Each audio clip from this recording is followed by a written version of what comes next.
Going live, waiting for the timer. There's the timer. Okay. Hi there.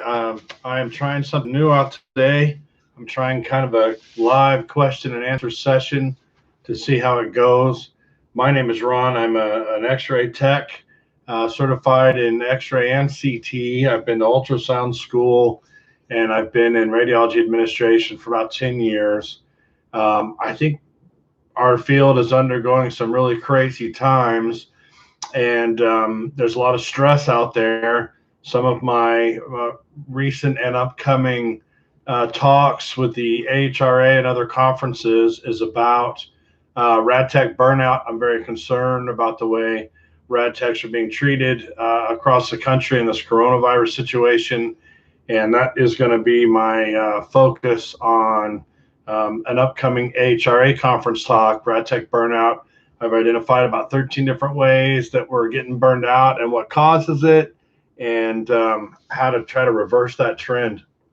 But I thought I'd come on today and see if anybody had questions related to our field that I could help address, or a lot of you are under immense amount of stress with not enough PPE and being asked to go home on your own PTO and deal with a lot of stress and not much thanks. The banners hanging outside the building that calls us heroes are nice, but I recognize there's stress out there, and if there's anything I can do to help out or questions I can answer, that's what this is for. I've written some articles. If you see my posts, I blog over at the radiologictechnologist.com. I also write for CareStream and some other radiology companies. But I try to answer questions as they come in. I get lots of emails. I get lots of emails from different places. I try to put out as much study material as I can. I've got oodles of it from over the years. It takes a lot of time to put those quizzes in there. I see somebody's commented, "Thank you for the videos and quizzes." You're absolutely welcome. I started sitting down a lot in March and April and May and really pounding those out for you guys that are students, because there can't be told to practice at home. I wish I had Mr. Bones here with me right now, but I bought a skeleton. In fact, I just gave one away in a contest on my website. So if you haven't, if you actually know, it was for subscribing to this channel. So we're going to do another one of those. But Mr. Bones, if you haven't seen him, is a life-size skeleton that is fully, what's the word? Not composable, but not malleable, but you can contort him and he stays in position. So if you sit him in a chair and put his hand down for a hand X-ray, he actually stays in that position. Or you can even do a lateral or an elbow or whatever you want to do. He even stands up. But I gave one of those away for people subscribing to this channel just a couple weeks ago. And I do what I can to get back. I just put a video out, I think yesterday. It's actually from 2017, I think. But it was a video I did on LinkedIn where I was trying to encourage my peers, the other admins in other hospitals, to start going out and visiting all the students and answering questions. That video that I put out was me going up to Lewis and Clark, which is 8 to 10 hours north of where I'm at. And I try to do that every year during a Rad Tech Week. This is one of my Rad Tech Week shirts. Rad Tech Week is very important to me every year. I make sure I celebrate that at whatever hospital I'm at, wherever I'm working. I get the vendors involved. I give lots of swag away. We have food brought in every day. And we have a good time for Rad Tech Week. That's our week. I went up to Lewis and Clark, took them about 6 pizzas from the local Pizza Hut there, and answered questions for probably about a good 2 hours. And it's usually a lot of the same questions. How much can I make? What's it like working in clinical versus the hospital? What's the best modality? All those kind of things. And it's the same stuff that I've written articles about on my blog as well.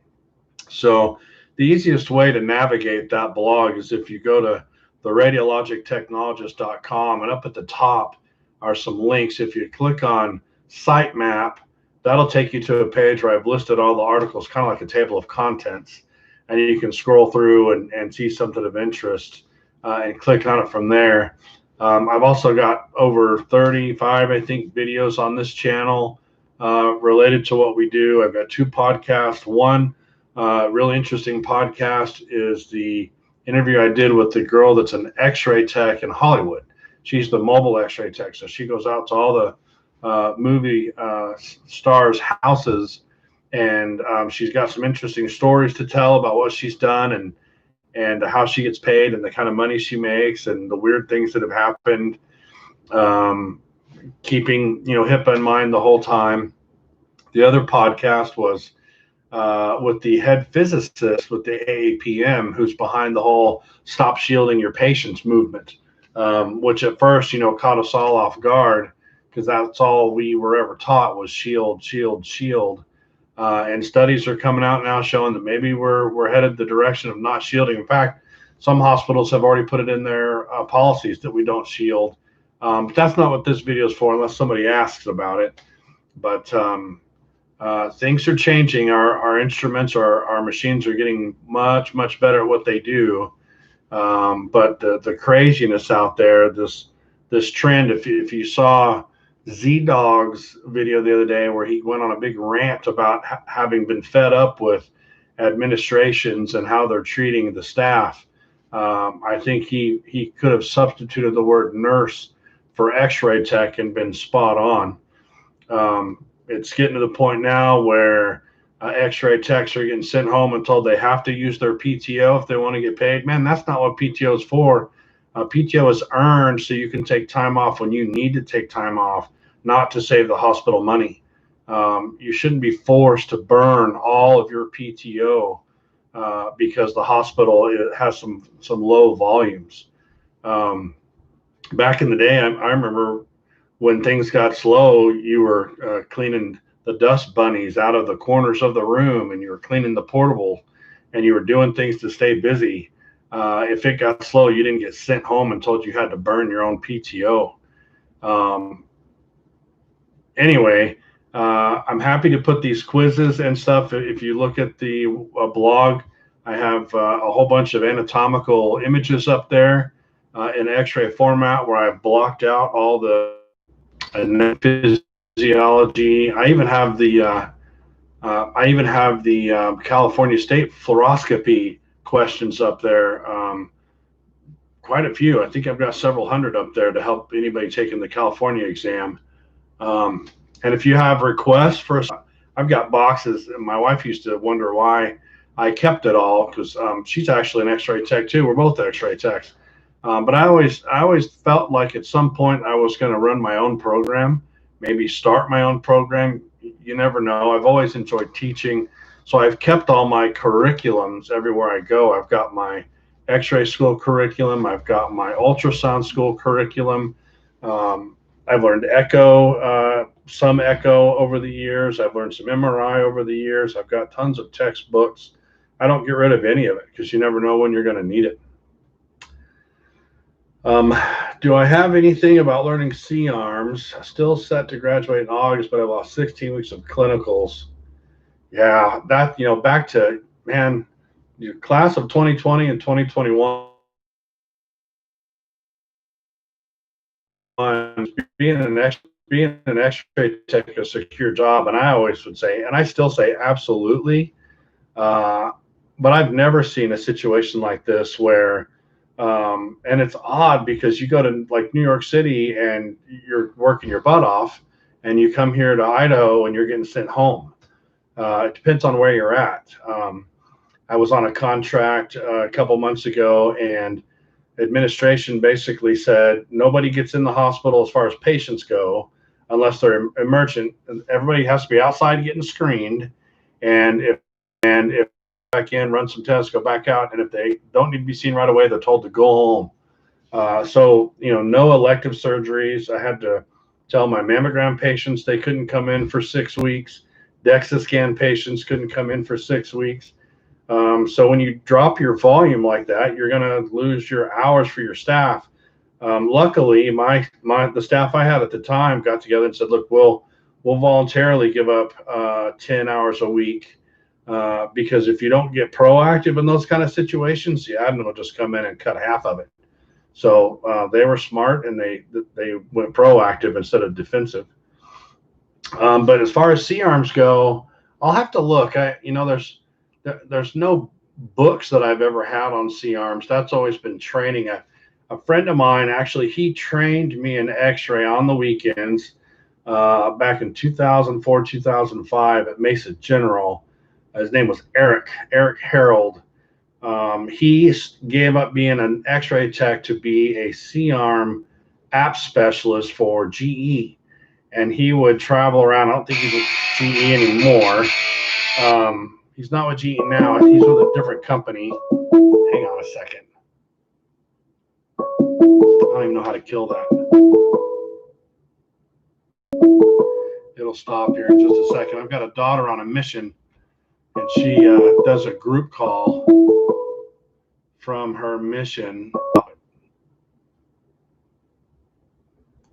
Anyway, Eric really enjoyed traveling around for app specialist training, and that's all I did was teach people how to use C-arms. So I could maybe reach out to him and see if he's got anything for that stuff. But I don't have anything on C-arms. I will look though, and if I see anything, I'll post it. The only other thing I've seen to help you guys that lost all your clinicals is I saw a video on a guy who had an instructional on how to build a little X-ray machine out of cardboard and use a flashlight as his beam and kind of practice with that. But it was very limited in what it could do. And so I'm not going to be able to stop that thing. I feel coming up, I'll be limited to just an imaging center because I haven't experienced use of a C-arm. No, not necessarily. You can learn a C-arm for positioning. It's pretty self-explanatory. You can take one of those into a room at work and practice on it in a room without turning it on. You can practice rotating it and doing the wiggle waggle and going in and out with it, moving it around the room. The only buttons really that I remember ever hitting was on and off for capturing the fluoro, and there's a couple of R's on the side for flipping the image depending on where your head to toe was. But talk to your clinical instructor about setting a skeleton out there, and or does a rad have to be in a room? You got to find that kind of stuff out. What the rules are there.